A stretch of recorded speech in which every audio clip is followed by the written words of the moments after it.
The next Star Wars show, Skeleton Crew, just received its official release date. And not only that, we got the main characters' names, the first official images from the show, and exclusive interviews with the cast and crew. This is where the fun begins. Now, where this show takes place on the Star Wars timeline and how it affects the shows around it, and most importantly, what the hell this show is even about, we'll get to all of it. But first, let's start with the release date. All of this information is coming from this exclusive article from People. And not just any people, the People. I believe they were once called People Magazine, but I don't even know if anybody knows what a magazine is anymore. But in this exclusive article, we learn that the release date for Skeleton Crew is December 3rd, and that is December 3rd of this year. Now, this release date is actually pretty important. December 3rd is a Tuesday, not a Wednesday, which means the Skeleton Crew is likely to follow the same release schedule as Ahsoka and the Acolyte did, releasing the new episodes at 9 p.m. Eastern Standard Time on Tuesday instead of 3 a.m. Eastern Standard Time on a Wednesday. This release date also confirms that the Skeleton Crew will be the last Star Wars project of 2024, and it will bring us into 2025, because Skeleton Crew is going to be another 8-episode series, just like The Acolyte, Ahsoka, and The Mandalorian. This is the way.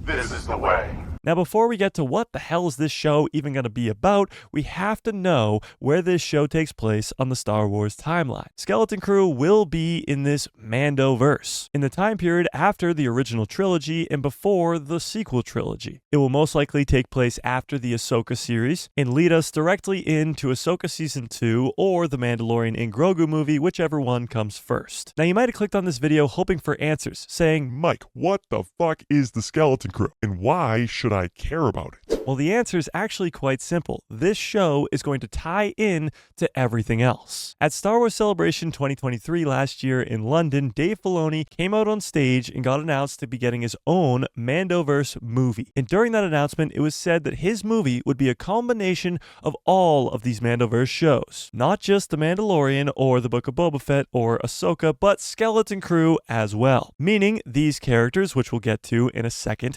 are going to play some sort of role in the upcoming Mando movies. So that's where it takes place on the Star Wars timeline. Now let's get to what the hell is this show actually about. Well, the official synopsis for this show says when 4 kids make a mysterious discovery on their seemingly safe home planet, they get lost in a strange and dangerous galaxy. And finding their way home, they meet unlikely allies and enemies. And this will be a greater adventure than they ever imagined. Now, that synopsis doesn't really tell us much, but it does tell us that the main characters of this series will be kids. And the children, too. As this Skeleton Crew show has been said to be like Goonies meets Stranger Things meets Star Wars. And if you know anything about Goonies and Stranger Things, you know that the main cast are kids. And that's what this show is going to feel like. It's going to be a fun action adventure going across the galaxy, with these kids riding what looks to be the Star Wars version of a bike, just like the kids riding the bikes around in Stranger Things. This show is not going to be like The Acolyte, where Chimera is snapping people's necks and cutting people's heads off.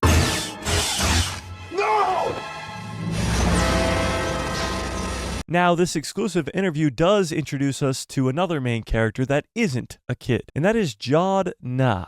Jon Nah will be played by Jude Law, the actor most known for his roles as Watson in the Sherlock Holmes movies, with Robert Downey Jr. playing Sherlock Holmes. He was also one of the bad guys in Captain Marvel, and most recently he was Dumbledore in the Fantastic Beasts movies. So Jude Law is a big-time actor, and he's now joining the galaxy far, far away in this Skeleton Crew show. And it's described in this article that he will be sort of the mentor to all of these kids. And Jon Nah will be going on this adventure with the kids. So now, with all the talk of these kids, let's actually learn their names. This article does give us the official names of all of these characters. On the far left, we have Wim.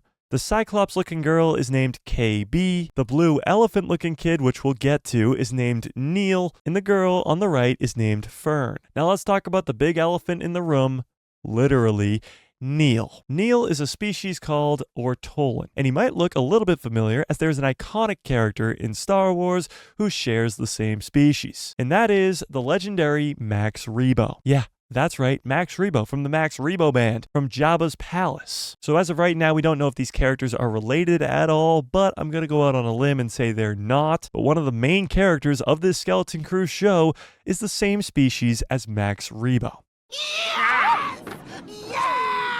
Now, there is one more character that's introduced in this article, and that is a droid. And this droid will be the pilot of the ship that takes these 4 kids off of their seemingly safe home planet. This looks like the kids at the beginning of the show turning on the droid that will send them off the planet on this crazy adventure. And this droid is named SM-33. But that's all we know about this character. Now, as for how this show is going to play out, we really don't know. But from what we do know, we can kind of piece a story together.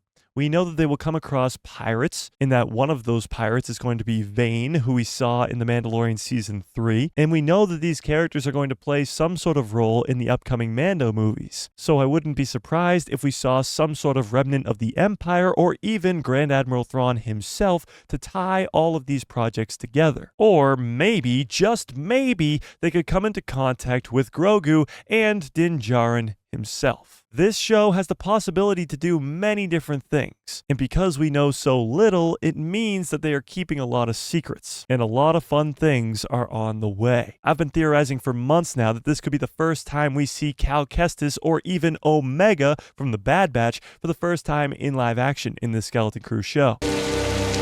Don't give me hope. Now, those predictions may sound very far-fetched because they are, but with a show that's keeping such secrets, there must be something crazy coming our way. Now, in this exclusive article, there's also an interview with the creator, Jon Watts. Jon Watts is most known for directing all 3 Tom Holland Spider-Man movies. Homecoming, Far From Home, and No Way Home, he directed all 3 of them. And not only that, he actually turned down directing the Fantastic Four movie that comes out next year to work on this Star Wars project. That's how much he loved this project. But when asked if fans need to watch other Star Wars stuff to understand what's going on in this Skeleton Crew show, his response was, you don't need to know everything about Star Wars to enjoy the show. You can come into it completely fresh and enjoy the story. But if you do happen to be a Star Wars superfan, then there is a lot for you. He also talks about in this article how many Easter eggs there are to previous Star Wars projects. Now, we don't know what these Easter eggs are, but it will be fun to try to find them. So with all that being said, we have a release date, we have characters' names, we have a description for the show, and we have this exclusive interview with the creator and Jude Law. A lot of information has been thrown our way, but the release date is still 4 months away, and we still don't have a trailer. Now, next weekend, August 9th, 10th, and 11th, is D23, where we are going to get a ton of announcements about this Skeleton Crew show and possibly the first trailer. So with that being said, are you excited for this show, and will you watch it when it releases on December 3rd? Tell me what you think in the comment section below. And this isn't the only crazy news that we've gotten recently about Star Wars projects, as the Mandalorian and Grogu movie just got a huge update, but I cover all of that in this video right here.